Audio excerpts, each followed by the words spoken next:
I'm Isabel Callan from Alpha Mom, and I want to talk about how I try to get my just-turned 9-year-old son to read books.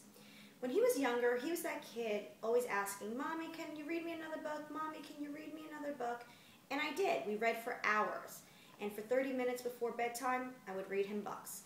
And then something changed when he started having reading as part of his homework assignment. He no longer was the kid that always wanted to read books.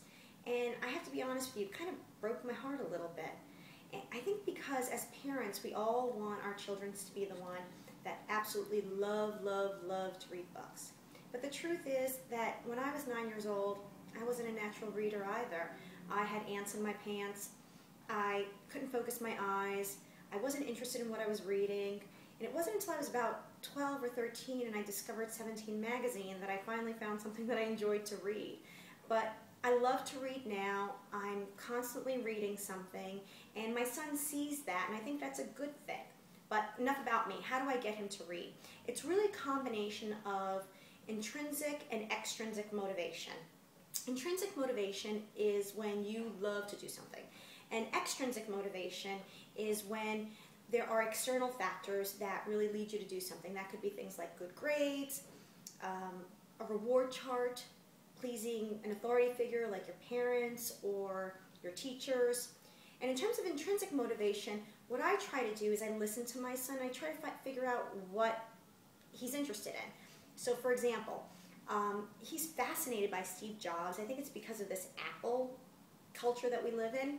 And I was reading a biography about Steve Jobs, and he really wanted to read it. And the book is, mature in content and not age appropriate. So I found a children's biography of Steve Jobs.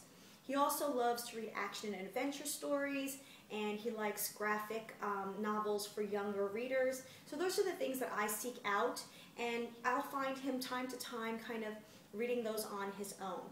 But for the most part, he's not a natural reader. So I also look to extrinsic motivation with positive reinforcement. So what do I mean? For example, we have a daily reward chart at home for his homework, for his writing homework, for his math homework, and for his reading homework. He has to read 30 minutes a day.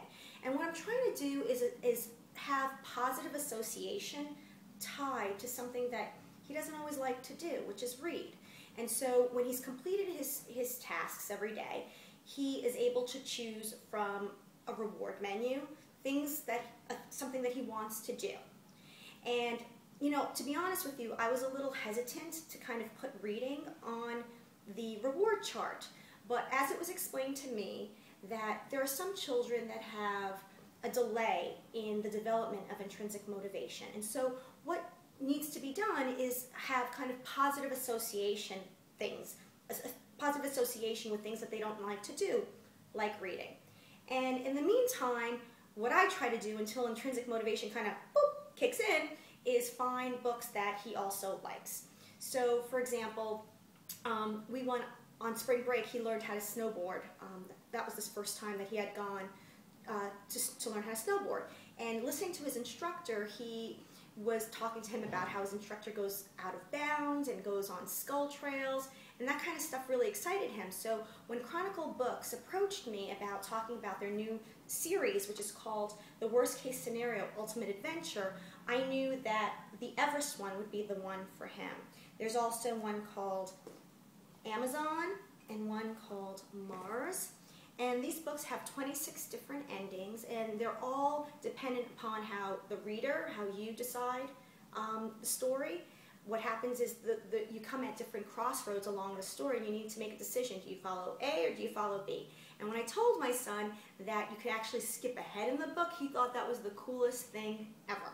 So readers, for you today, one of you guys gets to take home this package of 3 books. What I'd love to hear from you is, how do you get your child or children to read? I'd love to hear your thoughts and your ideas, because I'm always looking for new ones.